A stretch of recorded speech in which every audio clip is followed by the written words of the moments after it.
All right, guys, welcome to week 7 of House of the Dragon. I'll say it right up front, guys. I'm sorry that some of these will be repeat predictions this week because at this point I have no choice because these things, got to happen at some point. So I'm sorry for the repeats, but I mean, they've got to happen. Um, I had a tough week in terms of predictions. We'll get into that a little bit later, but I would say last week's episode was probably the most divergent from the books. Overall, I will get into more detail about that later in the video, though. But anyways, guys, let's get into it. Of course, this video may have some spoilers. Please like the video and subscribe to the channel if you can. And guys, I did finally get a Team Green shirt here. That's good because I was only wearing my red and black dragon sweatshirt, and I felt a little biased, so I got a Team Green with the High Tower sigil. I couldn't really find one with Aegon sigil, but finally got that sweatshirt, so um, I don't feel as biased anymore. But let's get into it, guys. All right, guys, before we get into it, I just want to give my thoughts really quickly. I think it's important at this point to share my thoughts about the season and specifically the last 2 episodes. So I'm being a tad petty, guys. Sorry. And here and giving my comment a shout out. I don't know why I did not comment this on my actual Instagram, Seven Kingdoms and More page, which you all should give a follow. But such is life, I guess. I just felt like I had to post this because I got almost 900 likes, so I'm clearly not super off. Some of my friends, his name starts, it rhymes with Polly, claims that they get 20,000 likes on some comments, but I'm skeptical of that. Sorry, Polly. Uh, but anyways, I digress. He'll laugh at that. But basically, what I'm saying here is that I still like the show. I've read the books, and the show is staying generally true to the books. That's a very important. Like that is. They're. I would literally said the last episode was probably the most divergent off the books. Um, but again, other than some big stuff that they almost most certainly are going to change, which may actually piss some book readers off. I'm going to get into that later, guys. But anyways, the core issue, in my opinion, guys, as you can see from my comment, is the pacing. At this point in the time, we should have seen another significant battle, but that did not happen. Additionally, there is something I won't spoil here, but something the show should have definitely ended the season with. It's going to happen next season now, and I just don't really understand that. The reason I'm concerned a little bit, guys, here is because if we only get one more season, which again is more than possible, there's no it's not like guaranteed that we get 4 seasons. Definitely not, probably 5. They'll have to rush the crap out of season 3 events, like to conclude the story. It may get it kind of. I think it's going to kind of give us season 7 and 8 vibes if they only do one more season. Like I think that next season is going to be very rushed. But the irony is this season I think is being kind of dragged out. So again, the pacing doesn't make sense. This season would be too long or too dragged out, and the next season's going to feel rushed, and that's what I'm worried about. But again, my main criticism is the pacing. I get the character development, but maybe a little more action would have helped move the plot along. And I honestly think everyone agrees with this one. Like, I honestly think everyone agrees with this one. This is like a full on meme. The whole Damon and Harrenhal plot is being dragged out to the extreme. I mean, on the timeline, it seems apparent that he has been there for like 3 months at this point, and that's not even remotely book canon.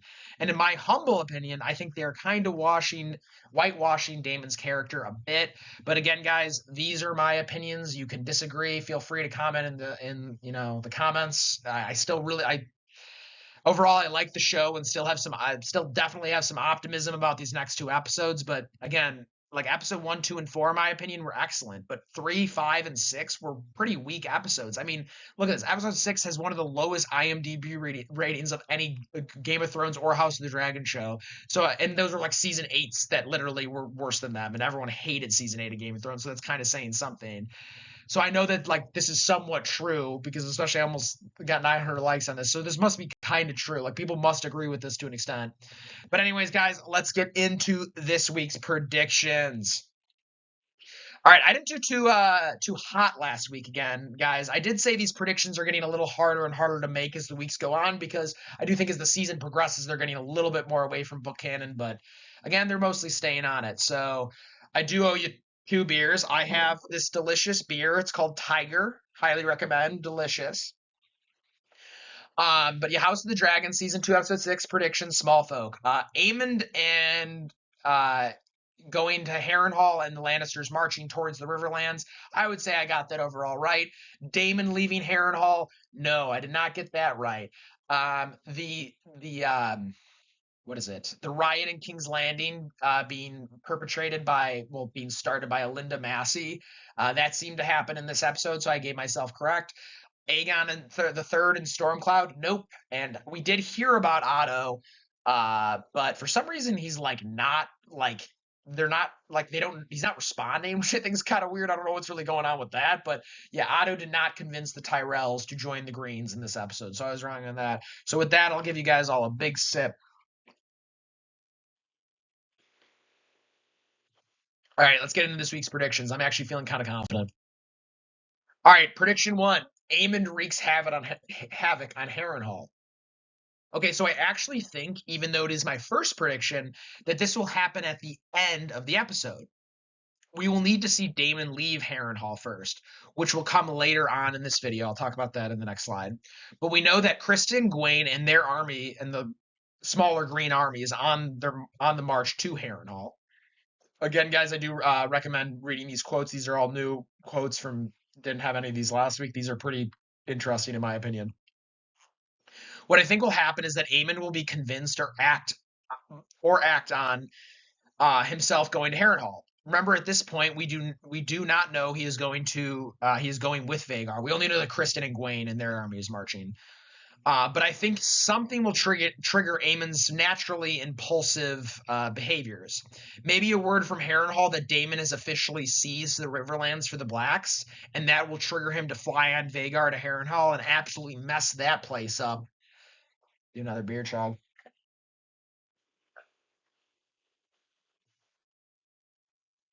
We even see in the second quote, guys, that Aemon arrives after Criston, which would make sense for the show to do this too. So Criston gets there first, and then Aemon like comes like a little bit later, like the next day, like hearing maybe Criston like tells Aemon that like, oh, Daemon's gone and we have Harrenhal, and Aemon's like sketched out. I don't know how exactly they're gonna do that, but I think Aemon will go to Harrenhal this week. Unfortunately, no burning of Harrenhal. Instead, Aemon will just murder and chop heads off. And I think most certainly he will chop off Simon Strong's head, as you can see in that fourth quote. But I think this is where we will officially see Aemon become a full-blown psychopath. Murderer, if we have not already. I think we'll really start to see some Maegor Visenya vibes from Aemond. And again, guys, I like to repeat this, and I've been told this is an interesting fact. No Targaryen prince or king was named Aemond after this war. So that is saying something. Like how no prince was named Maegor after. So yeah, that is saying something. The quote number 3 is cool because we see that in the show, Aemon does not seem to trust Larys. In fact, he calls him a toad, which I thought was pretty hilarious. So this quote illuminates more to his distrust of Larys and the Strongs. I think because of that scene with Aemon and Larys in the small council in episode 6, it makes me think that this will for sure happen in the show, like around quote number 4, being like very distrusting of Simon Strong and ended up killing him. But again, for quote number 4, I did not think they will duel. I think Aemon will probably just cut his head off. But I think it would be fun to see Vhagar eat Sir Simon's dead body. Yay! Dragons eating dead bodies. Symbolism for something to come. Kind of something for to come. I'm not going to spoil that, though. All right, let's get into prediction number 2. Daemon secures the Riverlands and leaves Harrenhal. Okay, sorry guys. This one is a bit of a repeat from last week, but I think this will for sure happen in this episode. I literally do not understand how this would not happen in this episode. But again, who knows at this point with the pacing of the show. I think Daemon will hear of news of Criston marching towards Harrenhal and realize he must act to secure the Riverlords to his side. From the trailer, there will be a bit. This again, guys, is from the trailer. It was something I saw. Like it's still a prediction, but from the trailer, there will be a bit of a twist from the books as how Daemon secures the Riverlands. So here's my prediction with this one. Again, this is just something I saw from the trailer that I think could happen, guys.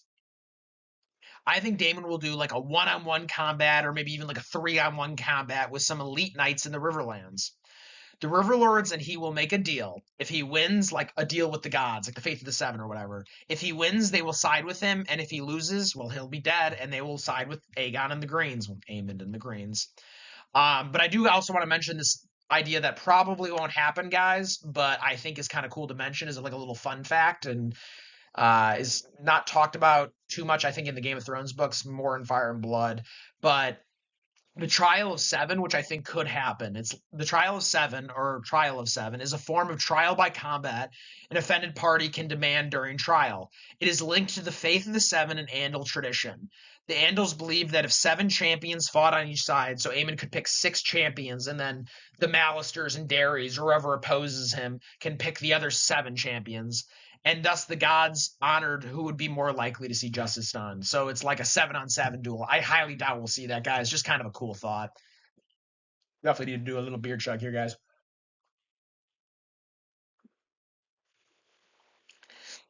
But obviously, Daemon will win because he is a savage in combat, as we saw from the Stepstones, and the Riverlords will have no choice because, again, this would probably be an agreement like under the gods, so they'll have no choice. He will then have the Riverlands officially on his side in the Blacks. I mean, I think they have to do this. Like, they have to have the Riverlands on the Black side and fly off on Caraxes and head back to Dragonstone. All right, let's get into prediction 3. I'll crack a beer open. So I've definitely done this prediction a few times, guys. Sorry, but I mean, I honestly thought this was going to happen in like episode 5 or 6, and it still hasn't happened. So I think that's a little goofy. But so I know I have done this prediction a lot, and this is my bad, guys. But I am finally feeling pretty confident that this will happen in this episode. I think early in the episode we will see Hugh and Ulf get out of King's Landing. Not sure how they will do it, but they'll manage to do it. I do unfortunately think Hugh's family, or at least daughter, will die, and this will cause him to change as a character. In the book, Hugh is much more brutish and malicious than he is in the show. But I do think that the show will have an opportunity to create kind of a cool villainous character arc with Hugh. With his daughter and maybe even wife dying in this episode, he will become a lot more villainous. Let's just leave it at that because I don't want to spoil anything else because that'll be season 3. So they will both go to Dragonstone and will both claim dragons. 2 huge ones, in fact. Jace even mentions that in episode 5, that Vermithor and Silverwing are pretty big. Vermithor is the second biggest dragon of Vhagar, and Silverwing is probably the third biggest. But remember, guys, Caraxes is still probably an alpha dog compared to Silverwing or Vermithor, even though he's smaller because he loves to burn. So now the Blacks will have dragons big enough to take out Vhagar. That's huge, guys. It's important. Let's hope this happens this episode. Otherwise, again, I just won't fundamentally understand the pacing of this show, which is true. I'm going to have to do a pretty big beer chug here, guys, because we only have one more prediction.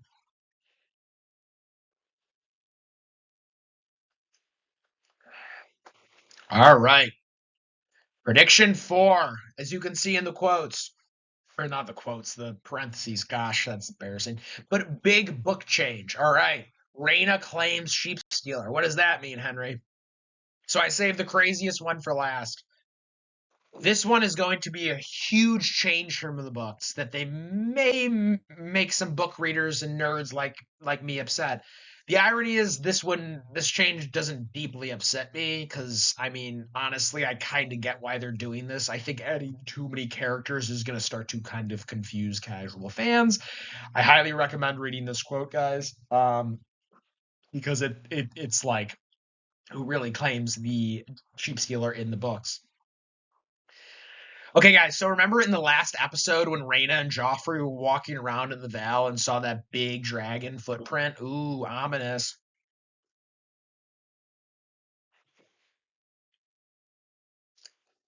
This beer is delicious, guys. I do highly recommend it. Well, that dragon was without a doubt Sheepstealer. You actually saw like burnt sheep. It's without a doubt Sheepstealer. There's no doubt. And they did later on. Rhaena mentioned something to Lady Jane Eyre, and basically Lady Jane about the footprint, and Jane Eyre's like, "Oh yeah, we have a big dragon in the Val." And I think maybe that's why Lady Jane Eyre kind of makes sense in the show. But I'm gonna say one thing, but like, so Lady Jane Eyre, I think that makes sense in the show in terms of like why she wants a dragon to protect him. But so George R. R. Martin, the big George, gets a final say on everything because he wrote all this. Said in a blog this week that no wild dragon would ever be in the Val. They would only be on Dragonstone. So I think he's a little upset about this change, guys. I'm gonna be honest, and I think a lot of fans are gonna be upset. And again, Alt Shift X, who I think is the best Game of Thrones YouTuber, was like, yeah, I don't know if I'm going to be super happy about this change. So, I mean, he's another pretty important source of truth, in my opinion, with this world. But in the books, Sheepskiller is claimed by a young girl named Nettles, who has no Targaryen or Valyrian blood. So that says something, guys, and I think that's part of the reason people are like going to be a little upset, because she's very unique in that sense. She doesn't have any Valyrian or Targaryen blood. So again, we don't really know much about like how, like, do you need Valyrian blood? Do you need Targaryen blood? This is like one of these discussed topics in the Game of Thrones realm. Maybe they'll answer that, but I don't even know if they will. She claims sheep stealer based off feeding like the dragon sheep. So she just like basically trains sheep stealer like a dog, and that's how sheep stealer like likes like bonds with her. So it's kind of cool. But in the show, it looks like they are going to have Rhaena claim sheep stealer. Again, I do not personally mind this change, but a lot of the nerds, again, like me, might be mad because one, I'm going to give the two reasons here, guys, real quick. This will be done. This video will be done hopefully in the next 2 minutes. So I know I'm, again, trying to keep it under 20. Nettles and Damon, the first reason is Nettles and Damon actually later on in the series develop a relationship in the books that actually makes Damon. I was even just talking to a buddy about this. Shout out Jay Kenna. Um, but Nettles and Damon actually develop a pretty like a relationship. Like they're definitely probably porking. But so that kind of makes Damon almost like a better person, where I think would have been almost a better plot for him to develop as a character than what they're doing with Harrenhal, because again, that is just being dragged out like crazy in my opinion.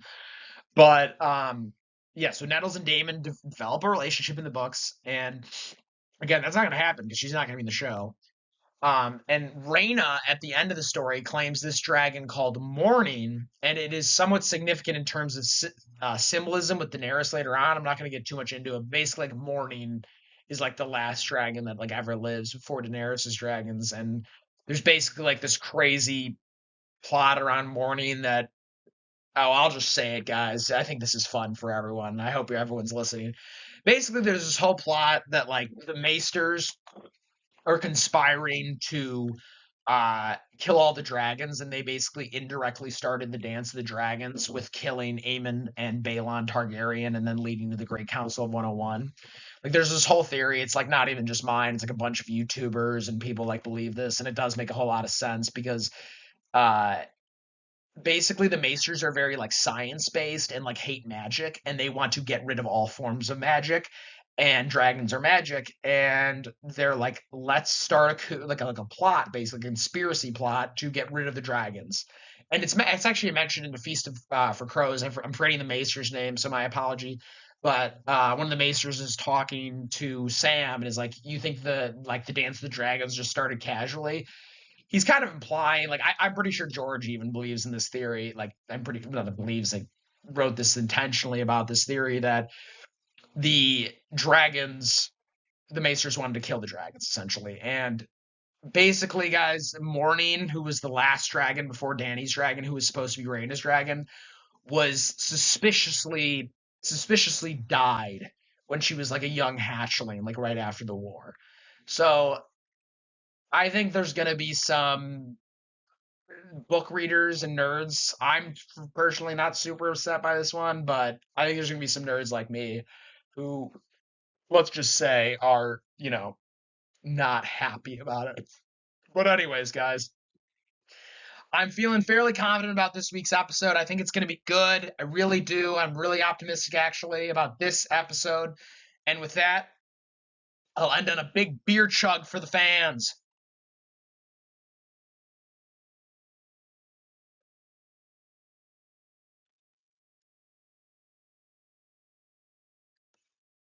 Please like and subscribe. Please like and subscribe, guys, if you can. Really appreciate all the views and likes. And until next week with the finale, hopefully I'll produce a bit of a longer video, more predictions. And then, guys, I'm going to get back into the Team Black analysis after that, because I already did the Team Green breakdown. And then I'm going to do a Aegon's Conquest long video. I'm maybe gonna get some buddies involved, some of my Game of Thrones nerd buddies involved in that video. I think it might be fun. I'm going to basically do a breakdown of Aegon's Conquest pretty thoroughly. I'm currently making a map based off Aegon's Conquest. I think it's probably one of the most accurate maps. I literally based it off pages 10 to 12 in Fire and Blood. So right before Aegon's Conquest basically starts. I'm excited about that one. But anyways, guys, peace, cheers. Thanks for watching. Peace out.